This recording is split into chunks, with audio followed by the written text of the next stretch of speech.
Shots fired in Washington. Cue the conspiracy theories, and not just from the political right. The latest assassination attempt against Donald Trump, and what those theories tell us about the information space in America and how journalism is seen there.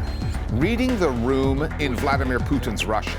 The Kremlin admits its latest crackdown on what people can or cannot see online may have gone too far.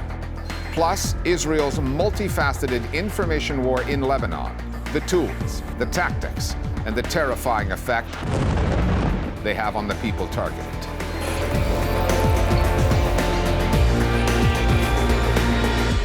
Last week's White House Correspondents' Dinner in Washington ended up reflecting some of the defining traits of Donald Trump's second presidency: spectacle, chaos, and violence. Guests heard the gunshots and quickly learned that yet another attempted assassination of Trump had been foiled. Many of those guests then set aside their dinner plates and wine glasses and instantly went to work, reporting on what they knew. But before the night was out, alternative narratives were already spreading online, unverified ones, speculation basically, suggesting that the attack had been staged. Conspiracy theories get far more currency than they merit, and they are a byproduct of an American information landscape that has been muddied by Trump. An ecosystem where facts and the news organizations trying to report them are up against it. We have essentially two political tribes in the United States. We have to collectively, in essence, burn down the Republican Party.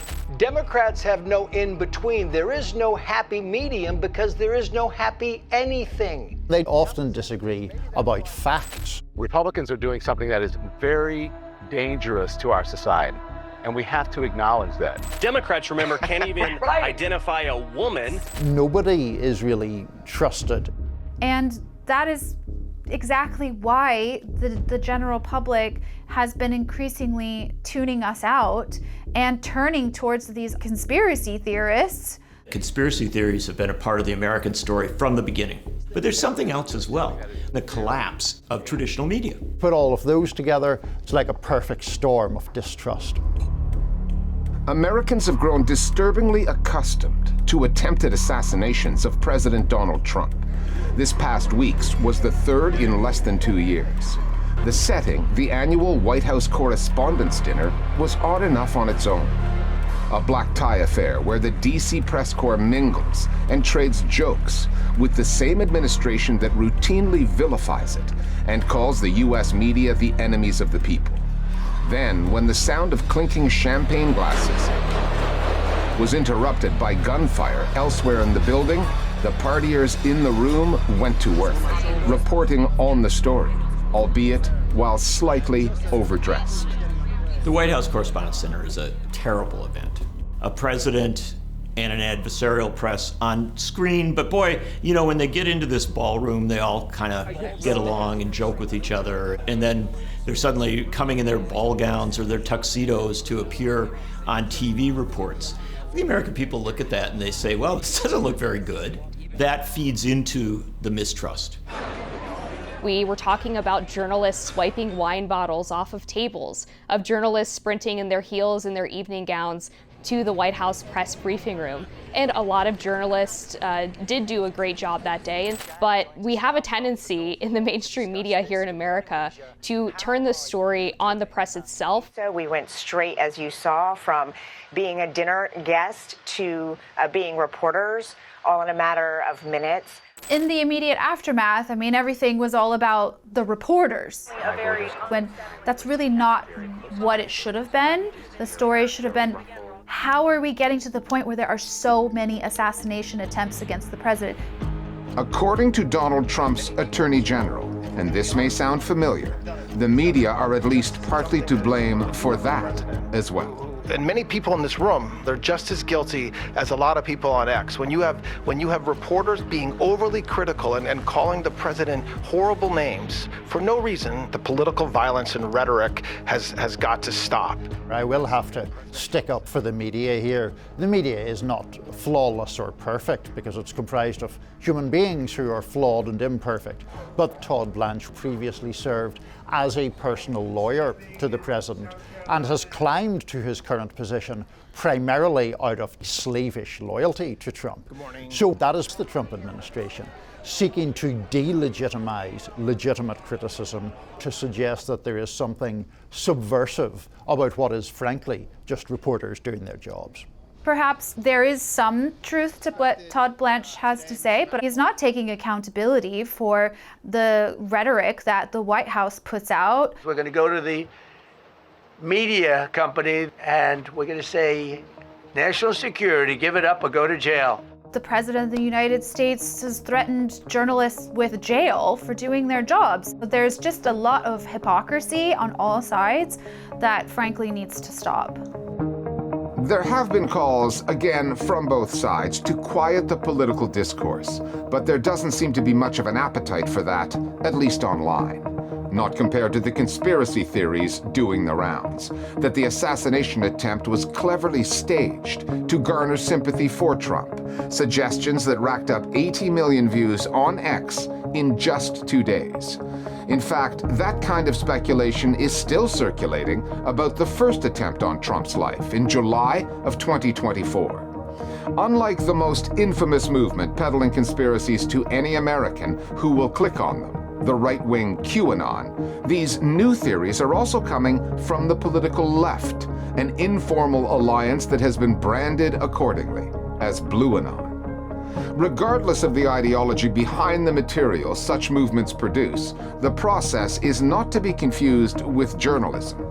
But one journalistic adage can be applied when trying to understand why there is so much conspiratorial content out there, and that is, follow the money. Unfortunately, there is a segment of people online who get money off of engagement. Every time Trump has like a problem or needs to get reelected or his poll numbers slump, somebody supposedly tries to assassinate him. Just admit you staged it in Butler. It was the heat of the campaign. People do crazy things in campaigns. And so it is profitable for them to sow discord and misinformation because it makes them more money. One thing they should consider is that it would be really stupid for the president to stage an assassination attempt at a dinner full of journalists who hate him. It would very quickly unravel if it turned out that that was the case. Some mainstream outlets have interrogated the conspiracy theories, pointed out that some of them either make no sense or are based upon a misleading version of events. If you were just scrolling on Twitter in the aftermath of this on Saturday night, stuff was just basically all conspiracies and political attacks and very little actual credible information. Other outlets have avoided really addressing the conspiracy theories at all. And I think this speaks to a frequent media dilemma. When there is misinformation out there, do you confront that head on, or do you take the view that even doing that amplifies the original conspiracy and therefore has a detrimental effect? QAnon, Blueanon, all of it is really doing the same thing, which is causing chaos and confusion and not holding themselves accountable for the chaos and confusion that they are contributing to. Going on social media these days is just like an immediate cortisol spike, and we increasingly are just going into our little corners, just chatting with anonymous people. They might not even be American. We want to tell ourselves that that is only a function of today. But conspiracy theories have been a part of the American story from the beginning. Your jaw would drop at the conspiracy theories that were a part of the elections of 1800 or 1860 or 1940. We've also had conspiracy theories about the Civil War, about Pearl Harbor, the assassinations of President Kennedy and Martin Luther King Jr. Now, they don't merely exist on the far edges. That's the digital communications moment in which we live, the rise of social media.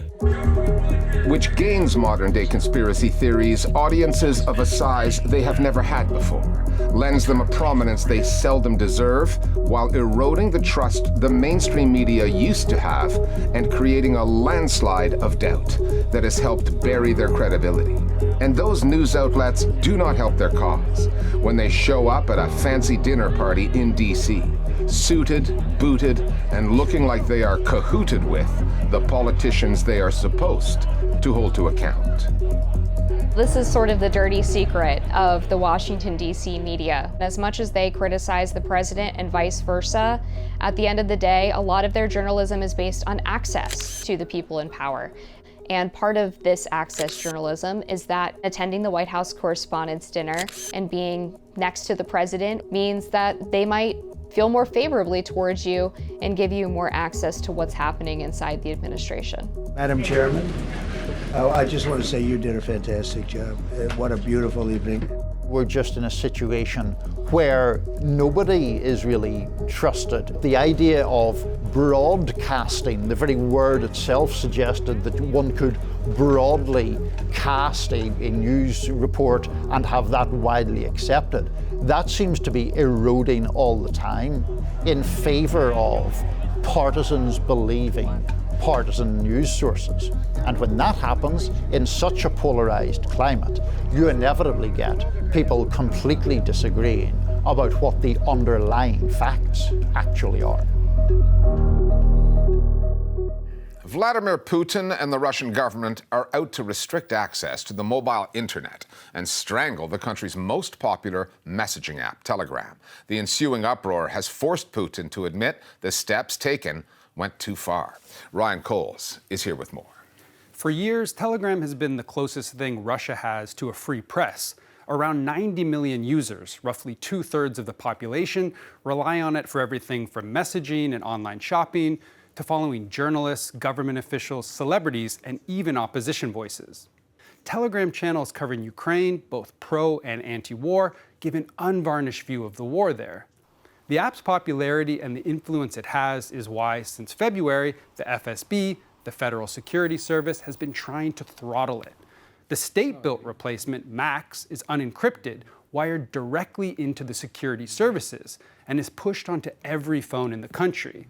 Since last year, the Kremlin has also been shutting down mobile internet across vast stretches of the country, officially to defend against Ukrainian drone strikes. Initially, the worst blackouts hit regions outside the major cities. Then, in early March, they reached Moscow. The backlash has been loud, and it's proven to be effective. Боритесь против так называемого суверенного интернета, против цензуры. Pro-war bloggers are mocking the Kremlin. State TV personalities are complaining that their Telegram audiences are shrinking. There has even been a spike in assassination attempts on officials at Russia's internet regulator, Roskomnadzor. And pollsters have registered a significant slide in Putin's approval ratings. The backlash has forced Putin's hand. In a televised address to Russian lawmakers, he told them to ease off. Но и зацикливаться только на запретах, ограничениях, мерах выработки новых каких-то мер наказания для нарушителей – это контрпродуктивно. Just how much the screws will be loosened, if at all, is not clear. For years, the Kremlin has been working to bring the internet under tighter control. That hasn't changed. And in Russia, when the public stops complaining, the screws have a way of turning again, quietly, and with no official announcement. Thanks, Ryan. Israel's on-again, off-again war on Lebanon, which it says is really against Hezbollah, has lasted for more than 2 years now. Israeli forces have used drones, AI-powered targeting, the infiltration of Lebanese communications devices and the networks they rely on to control the population, spread terror, and kill people. When the fighting resumed about 2 months ago, the Israelis went further, bombing more and more of Beirut, destroying towns and villages in the south, displacing more than 1 million people there, and occupying more and more territory. In its escalation of the information war, Israel is using all kinds of propaganda to psychologically pressure Lebanese society, widen rifts within it, and scare people. Justin Salhani has been covering this war for Al Jazeera Digital. We spoke to him about Israel's tactics in Lebanon. We're living in a modern dystopia. There are drones overhead almost constantly, particularly in the south. They're trying to dominate the narrative through the dissemination of propaganda, through managing the population, through drones and artificial intelligence programs, and they're killing journalists. I'm Justin Salhani. I'm a senior producer with Al Jazeera Digital, and I'm based in Beirut. The Israeli military is trying to assert dominance, and in a lot of ways we could argue trying to provoke the Lebanese populace by the things that they publish on social media. There's also, as we saw in Gaza, videos of people in Lebanese houses taking items belonging to these houses. One that really hit home recently was there was a photo of a soldier in a kitchen, and she was cooking in a Lebanese household using local products and things that had been left behind. So these sort of things are really provocative for a people who have been forcibly displaced from their land. One of the most famous people in Lebanon right now is Avichai Adrai. He is an Israeli military spokesperson. If I'm not mistaken, he's actually the former spokesperson, but he built up such a massive social media following that they still release warnings through his social media account because the person who ostensibly replaced him just doesn't have the same following. And it's quite a dystopian reality whereby people around the country have turned on notifications for his posts on X. He'll release these maps, and on these maps you'll see, for example, a red square around a building. And if that building is your building, it means that your building might be targeted in the next 15 minutes to an hour to 2 hours, sometimes even longer. In the last intensification 2024, people told me they would joke about it. This is the Lebanese sense of humor, if you will. They would say things like, can Avichai just send out the warnings for this evening already so we can know where we go out and smoke shisha for the evening? This is just something that now everyone in the country deals with this reality. Their phones are on alert. You have to know at all times where your mobile is, because if this warning comes through, you might have to move.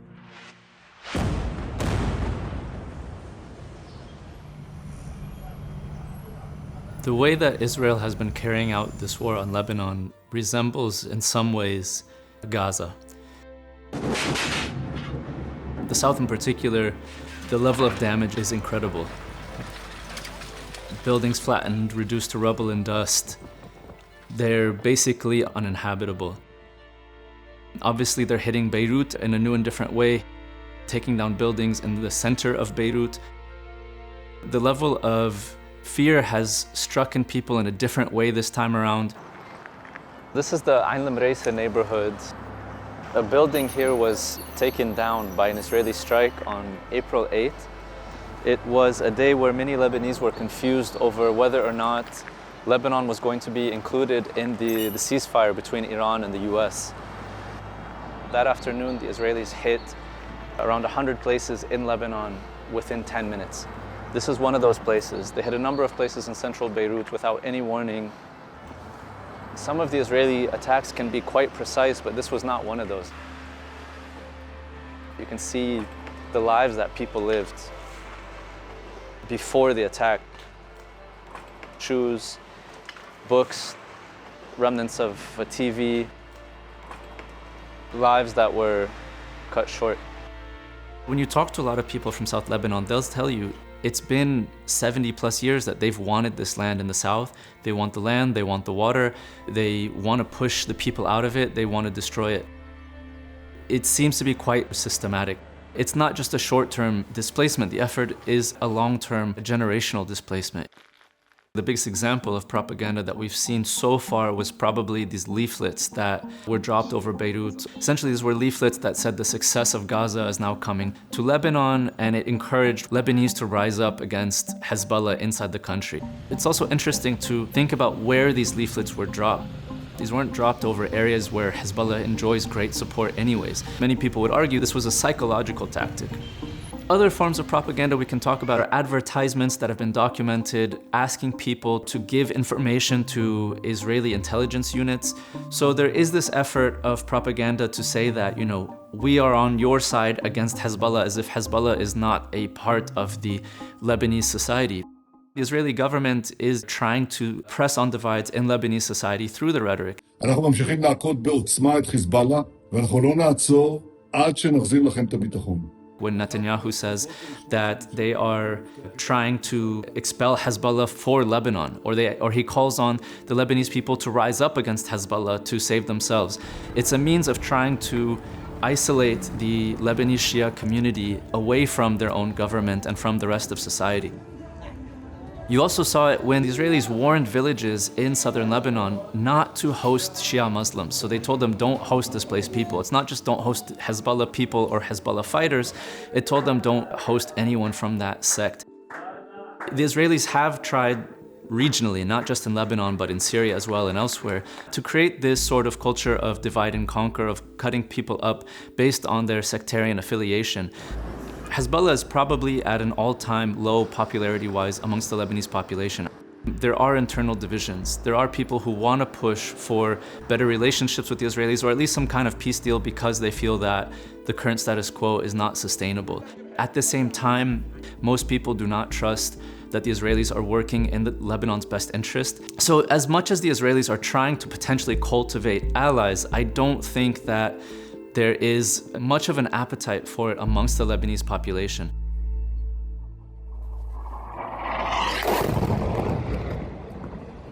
The Israeli technology has reached such a level that their attacks can be incredibly precise. They've also hacked through a number of systems to the point that they know almost everything about every movement that goes on in the country. Hassan Nasrallah, the late leader who was killed about 1.5 years ago, had told Hezbollah's members to stop using cell phones because the thought was that they had been infiltrated.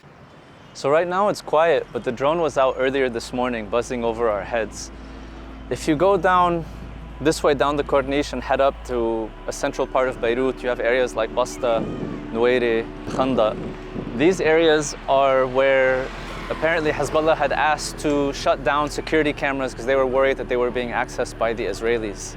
So these are the different ways that this kind of technological warfare is going on at the same time.